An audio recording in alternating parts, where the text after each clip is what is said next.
Sobra naman Bata yung tayo, ano. Pam, ang tawag diyan madugas eh, no? Sa Madugas. pinaikling salita ng mandurugas, Oo. mandaraya. Oo. Sa larong Oh, kalye, Marlon, oo. Martin Romualdez sa District 1 ng Leyte sa pagka congressman. Oo. Kongresista. Lumabas ang sample ballot. I don't know if this is the official ballot or a sample ballot, but in any case, no, parang napaka-coops mo naman na pangalan mo lang ang itinira mo doon para mag-mind condition ng tao na ikaw lang ang choice nila. Ren, babagay nakakadalawa na COMELEC ha. Unang-una yung pagbibigay pahintulot ng Commission on Elections na mamahagi ng ayuda gawin legal nila yung vote buying, nakakatakot na yun. Ito, pangalawang nakakatakot to, na biglang-bigla kayo magdi-disqualified ng isang kandidato na hindi man lang dumaan sa tamang proseso at legal na proseso, biglang-bigla niyong tatanggalin, ano pa ang magiging pangatlo? Ang pangatlo nito, yung lantarang pandaraya sa darating na May midterm election. You know, At saka gusto niyo pa ng ebidensya? Di tanungin natin yung mga tanungin natin si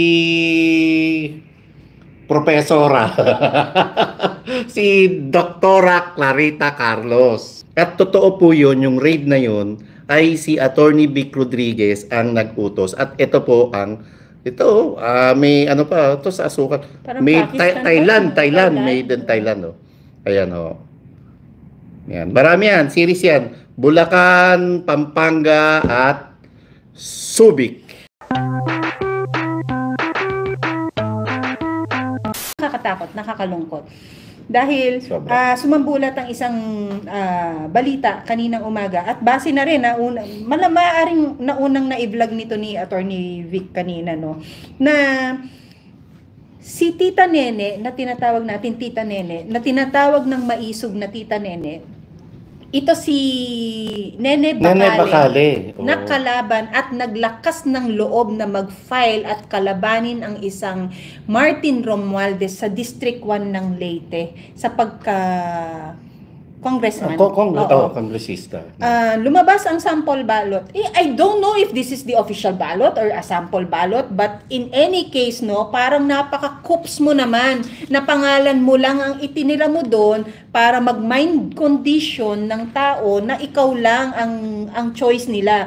And alam mo, mapangit din yan because that leaves people with no choice. Parang no choice kami, si Tambalang Sa Diba? sample ballot, wala yung name niya. Pero sa official certified list of candidates, nandun ang pangalan ni Tita Nene. Oo. Diba? So, kailang tama ba yung dinig ko kanina? Na officially tinanggal na siya ng COMELEC? Ano na daw siya, parang Disqualified. And without her receiving the notice of disqualification. Grabe, diba? So, pero Marlon, ito pinakita rin to kanina. Yung kanyang COC received ng Yung COMELEC. certificate of candidacy niya, received. And- Ito ba naging grounds na wala siyang... Bakit siya na-disqualified daw? Anong dahil? She doesn't know. Grabe, Lumabas lang no? ang balota na wala ang pangalan niya. Walang nangyaring due process? Wala. Naku, uso ba ang due process? Marlon, uso ba ang due process? May salitang due process ba sa gobyernong ito? Ang kalaban po ni Speaker Martin Romualdez para sa 1st District ng Leyte ay maliban kay Tita Nene ay Danilo Chua, si Minerva Gaut, at si Tita Nene. So,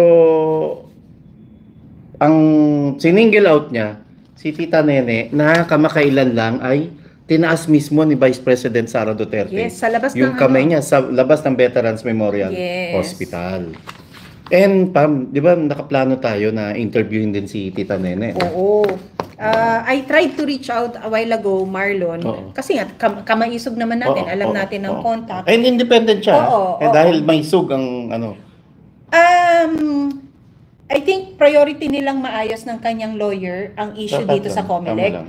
At yung pagiging official niyang kandidato, Marlon, tinatakan ito ng pagtaas ng kamay, hindi lang ni VP Sara na unang nagtaas ng kamay si PRRD. Kasabay natin nung October 8 sa lunch before we proceeded dun sa sa the 10th kung saan tayo nag-file sa COMELEC, no? Andun din siya. Nandun din siya. Tinaas din ang kamay tinaas din siya niya. ni PRRD. And when she showed her support kay VP Sara at saka kay Attorney Yusek Zuleika Lopez sa VMMC, Veterans Memorial Medical Center, dun sa labas, nung nagpasalamat ang isang VP Sara na tapos na ang laban at umuwi na ang mga pasyente, pinapauwi na yung mga para makapagpahinga na rin, yung mga nagpakita ng suporta. Nagkita sila, nagkakilala, pinakilala niya sarili niya at tinaas nga ang kamay niya. So, ano ang mensaheng ibinibigay nito? Ang mensahe nito, Marlon, si Martin Romualdez, I believe, hindi pinalaki ng kanyang magulang ng tama. Hindi lumalaban ng patas. Parang itira mo ang pangalan mo na nag-iisa dyan sa balota, kahit sabihin na natin ito ay mind conditioning, it's probably not the official ballot, pero the audacity that you have na pangalan mo lang na dyan, parang sobra talamak ka naman masyado. Sobrang bata tayo, Pam, ang tawag dyan, madugas. Madugas. Sa pinaikling salita ng mandurugas. Oo. Mandaraya. Oo. Sa larong kalye, Marlon, yung pamato mo, natapakan mo sa piko, di ba? Tapos tinuloy-tuloy mo lang, maduga ka. Gayon ang mandaraya ka. Yun sa text, naglaro ka ba nun? Oo, yung patong-patong na ginagano. Pati yung bilang na isa, dalawa, tatlo, apat. Kasi ako nun, Marlon. Kasi palibasa, kolelyal, sa exclusive school ka eh. Kolelyala, kolalya, Buli! Hindi, kasi yung panahon ko nun, pogs na eh. Wow! Hindi mo bata, stock of pogs. Papayag ba kayo, Joanne at Dave? Ay, baka may nag-aabang sa atin sa airport ng Korea. Hello sa'yo. Ingat po, sa pagbalik dito sa Maynila. Di ba? Yun lang, Marlon, no? Parang ang kapal ng mukha mo at ang kapal ng mukha kung sino man ang kasabwat mo. Dahil ito ay published, Marlon, sa official website ng COMELEC. Grabe. Hindi ito ginawa ng mag-isa ni Martin lang. Ibig sabihin, meron siyang kasabwat sa loob para magawa. Parang nakakatakot to.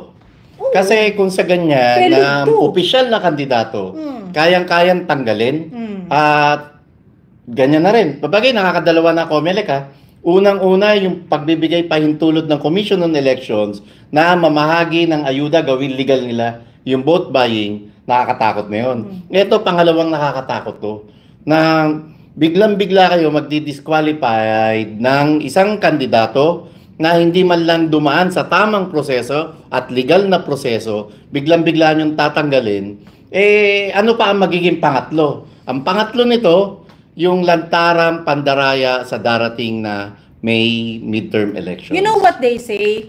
It is easier to cheat on local level, Marlon. But regardless kung local yan o national yan, yan ay pandarambong pa rin. Yan ay pandaraya. Yan ay ang talagang panggagahasa sa karapatan ng mamamayan na magkaroon ng choice kung sino ang gusto nilang iboto. Pero grabe si Speaker Martin Romualdez, no? Unang-una, Martin Romualdez ka na. Speaker of the House ka na. Pinsan ka pa ng presidente ng Pilipinas. Tapos, papayagan mo na yung mga katunggali mo, biglang-bigla na lang mawawala sa opisyal na listahan ng Commission on Elections. At alam mo na ang reflection nito ay sa kandidatura mo. And nasa iyo na ang lahat. Nasa iyo na ang makinarya, ang pera, ang puwersa. Ito, pagpapakita to na ang pang-aabuso sa pwesto. Ito ba, Marlon, ay nagbibigay din ng mensahe na somehow, kung ginawa niya to, meron siyang admission sa sarili niya, Marlon, na may tulog siya kapag nakalaban niya si Tita Nene? Malamang sa malamang. Bakit mo gaganituhin to, di ba? Parang ipaalis mo no? Talaga may takot siya, may tulog siya. Ibig sabihin, somehow he also feels na unwanted na siya ng ng mga kadistrito niya. Ibig sabihin, siya mismo sa sarili niya, alam niya yung alam niya na yung kakulangan niya at alam niya na mahina siya sa sarili niyang distrito. Para manduga ka. Para mandaya ka, para di ba? mandaya ka, para dugas ka. Pero bago open po, bukas po ang third floor studio sa anumang pagbibigay ng panig ni Speaker Martin Romualdez at ng Commission on Elections. Pero hanggat wala ho kayong malinaw na sagot patungkol dito, hindi nyo po masisisi ang taong bayan na mag-ingay at magduda na lantaran ang ginagawang pang-aabuso sa pwesto ng mga nakaupo ngayon at lantaran din ang nangyayaring sabwatan mula sa Commission on Elections at sa iba pang kandidato, partikular na kay Speaker Martin Romualdez. Kilala naman natin ang nag-handle ng comms ng isang Martin Romualdez. Ang dami nila. Oo. Dalawa dyan, paborito kong tao. Matino naman tong dalawang to. Kuya natin to, tito natin to, kaibigan natin to. Pero mga kumpare ko actually, ano na lang, parang maging makatao naman kayo, bigyan nyo rin ng sagot ang mamamayang tao kung bakit nangyayari yung mga ganitong miracles ba, Marlon. Ang aga-aga pa, Marlon, ha, nagkakadayaan na. Ano pa sa actual na election sa tingin mo? 'Di ba? Yung papel na dadaya mo, ano pa yung makinarya? Ano pa yung kakain ng papel na yan para basahin yung resulta? Partida pa yan, ha? Limpak-limpak at bilyon-bilyon piso ang pinamimigay nyong ayuda, ha?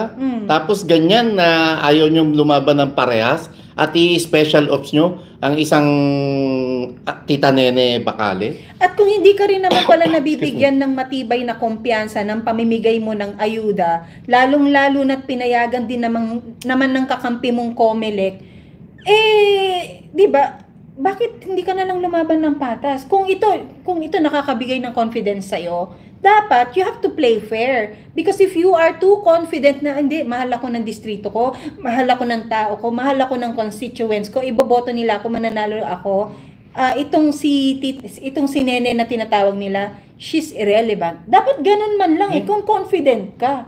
Mukhang hindi. Mukhang may tulog talaga yung mama. No? Oo. Ito, Marlon, ang tinatawag mong kapito ko. Alam nyo naman, mapagbiro ako. May isusumbong lang ako, Kati. Alam ko yan. Narinig ko yan. Kadaldalan ko sa isang gilid, sa isang gedli, si Attorney Glenn Chong. Narinig yun. Oo. Ito si Attorney Glenn Chong, ang liit-liit ng polo shirt. Tapos slim fit eh. Oo, sabi ko, Attorney Glenn, hindi ko kasya yung Lacoste mo. Sabi kong ganun. Sabi ko, Attorney Glenn, anong workout mo? Taba-taba ako. Tapos sabi ni Attorney Glenn, hined to ako ng isang Attorney Glenn Chong, sabi niya. Ate Pam! Sabi niya, hindi ka naman mataba. Tapos hined to niya ako ulit. Well, hindi kasi Kati Binag.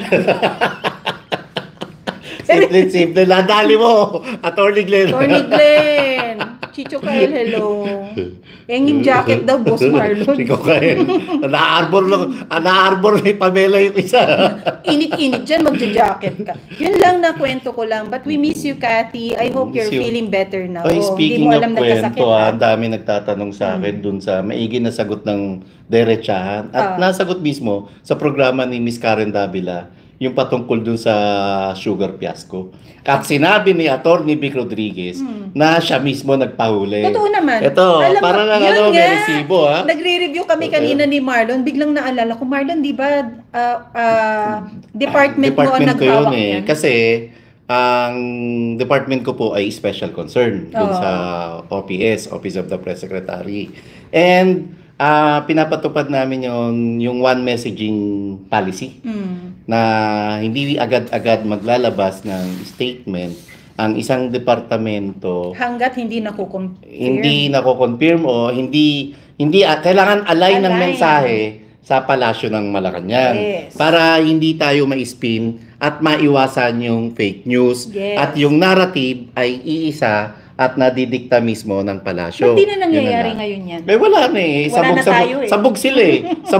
Sabog na yung namumuno eh. Sabog pa sila, di ba? So sabog-sabog ang mensahe nila. At ito, August 18, paano ba, Pam? Yan, ganyan. Yan, August 18, 2022. Bakit kumikislap yung ilaw? Yun na, mumu. Yan ang August 18. Baka pag i-ano ko to? Pwede naman. Ayun, baka biglang may mag-play dyan na. Ayan. So, yung binanggit ka? Oo pa. Ikaw ang nagpicture. Kasama ko si Director Ben Rosario rito. May kasama tayong reporter dito from Channel 13, Channel 4, and Radyo Pilipinas. Naalala ko to. It was also one of the... Ito yung ginigising. Ikaw ba nanggising o si Yusek Ina, Reformina? Na ito naman yung sa Basta may isang istorya rin po ng smuggling sa Subic na ni-raid din namin. No, pinagising kita Pinagising dun sa mo ako kasama kay- mo sa bahay. Kasi Oo. hindi ka sumasagot ng telepono.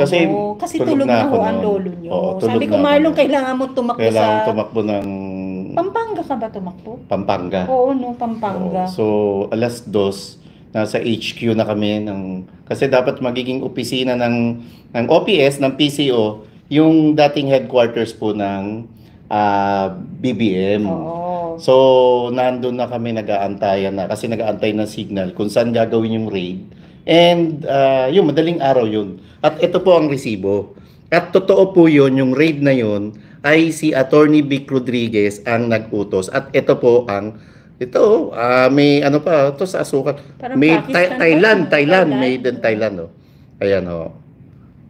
Yan. Marami yan, series yan. Bulacan, Pampanga, at Subic. Okay, ang tanong. Sa lahat ng ebidensya na meron yan at yung mga previous statements ni Attorney Vic not denying, but straightfully telling everyone na I was not involved. Hindi ko order yan. Bakit hindi naniwala ang maraming tao? Kasi pinipilit nilang palabasin na si Attorney Vic ang sangkot sa sugar fiasco at siya rin ang pumirma. At sinabi niya rin doon sa programa ni Miss Karen Davila na magpakita lang kayo ng ebidensya na pumirma siya sa harap mismo ni Miss Karen Davila ay magwi-withdraw siya ng kanyang kandidatura sa pagkasenador. At bilang patunay po na siya talaga ang nagpa-raid, ito po ang mga ebidensya. At nagulat na lang, malamang to, magugulat si Attorney Vic na meron akong ganito. Oo. Na dokumento. Oo. Ayan, no? Kasi Marlon, yung... Andito pa po, pati date, pati oras, Oo. alas 9 ng 9:33. August 18, 2022. Kasi yung ganyan ko naman, Marlon, because dun sa upload naman sa Facebook ni Attorney Vic Rodriguez, just to give an update kung ano rin naman ang achievement ng Office of the Executive Secretary, naka-geotag yan. Merong location, merong time. So, I will have to revisit. Medyo malalim na yun kasi At saka nilabas ng parang ano 2 to, years ago na yun. nilabas ng Philippine News Agency to, Oo. dahil nga, syempre, ang PNA ay government arm ng PCO, at saka nilabas din ho ito ng Channel 4 and Radyo Pilipinas. Marlon, ang hindi rin masyadong alam ng marami, dapat itong sugar order na to ay merong series of meetings na magaganap. Yep. Nung ipapatawag na ni then Executive Secretary Attorney Vic Rodriguez ang isang Customs Commissioner ba tawag sa kanya sa position niya na si I forgot his name. Hayaan na muna Wag na natin. Hayaan mo natin. Ay, i-research nyo na kung sino yung Customs Commissioner na yon. Bakit hindi siya nag-attend sa isang dapat meeting sa Malacanang? Ang ikinagulat at hindi alam ng marami, Merong isang may impluwensyang tao. ang lumabas na hindi binoto ng mamamayang Pilipino, hindi appointed ito, Marlon. At ha? walang mandato. At walang mandato, ha? Pero siya ang nandun, nagpresenta ng excuse letter na si Customs Commissioner will not be able to make it to that meeting. Bakit? Why? Who are you to represent an official, a government official at that? No? Sasabihin ba natin kung sino to? Saka na. Nasa libro din to. Nasa libro. Nasa Kingmaker Saka na. book po ito. Saka na. At saka, gusto nyo pa ng ebidensya? Di tanungin natin yung mga tanungin natin si Profesora. Si Doktora Clarita Carlos. Diba? Nasa report naman na yan kung sino yung mga nabanggit doon. Diba? At ayun din naman ay And may ikinamit basihan siya. yun. May basihan yun. Report yan, ha? Oo, galing sa Intel yun. Di ba? Although dahil nagsabi siya ng totoo, ikinamit siya ito ng kanyang posisyon sa gobyerno. Na ngayon ay ang balita natin, baka mali tayo, nasa kampo na ni Tambi. I think she admitted that. Kasi admitted, nagpasalamat dahil dun sa Yes. generous, di ba? Generous allowance. Marlo. So dito mo mapagkaka-connect na ang gobyernong ito ay hindi gusto ang matinong trabaho. Bigla ko naisip yung yun sa wow mali, ang tawag doon, plak, di ba? Plak. As in, pera lang ang Katapat!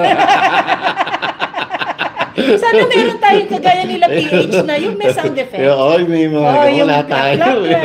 Merong cricket sound, laughing yung classic sound. Yung cricket mo, Gusto ko saka yung meow, meow, meow, meow. Yes! Kaya Pamela, sa susunod, may pambala ka na naman, Pamela. May pambala ka na naman. mag-iisip ka kung ano ang iaarte mo sa harap ng audience. Manda ka short na yan mamaya. Kaya minsan, ano na ako eh. Mami D! Sister. Hello kay Mami D. Tita, hello po. Present Ay, may mga siya. nagpapakulay pa. Oo nga. Acknowledge natin. Pero Marlon balikan ko lang yung sinabi ko. Sige. Dito mo makikita sa mga, alam mo, if we every time we visit memory lanes na ganyan, no, and we recollect kung ano yung mga istorya. Ngayon mo malalaman na parang ayaw nga talaga nila ng matitino, ayaw nila sa mababait, ayaw nila sa taong totoo ang sinasabi, ayaw nila sa tao o sa isang opisyal na may puso ang trabaho.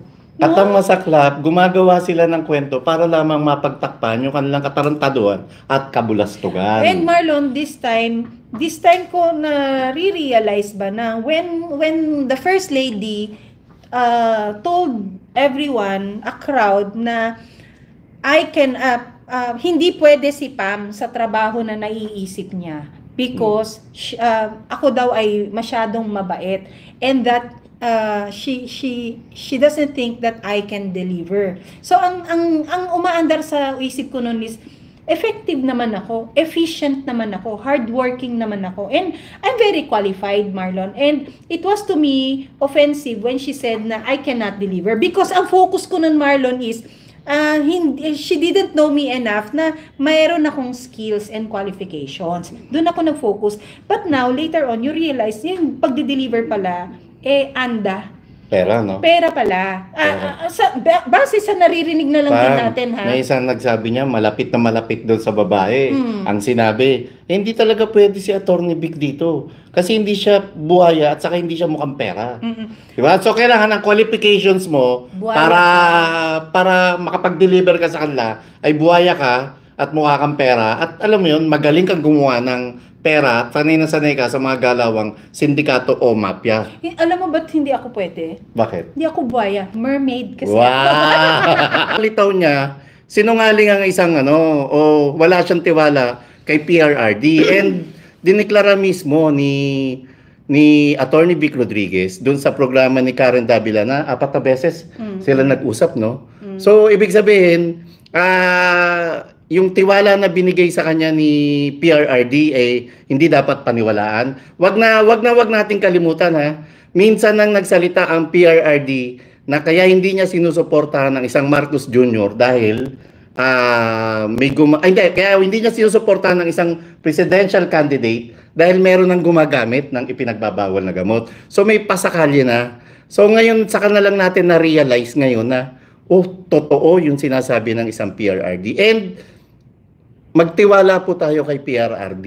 Pag si PRRD po ang nagsalita, alam mo yun, sincero sa kanyang sinasabi at nagkakatotoo. At yung binibigay niyang tiwala para kay Attorney Vic Rodriguez at siya mismo ang nag-encourage na tumakbo sa pagkasenador, bigay po natin yung tiwalang yun kay PRRD. Kung ano man ho yung paninira nyo, Congressman Jing Paras at kay spokesman Salvador Panelo, pareho naman kayo.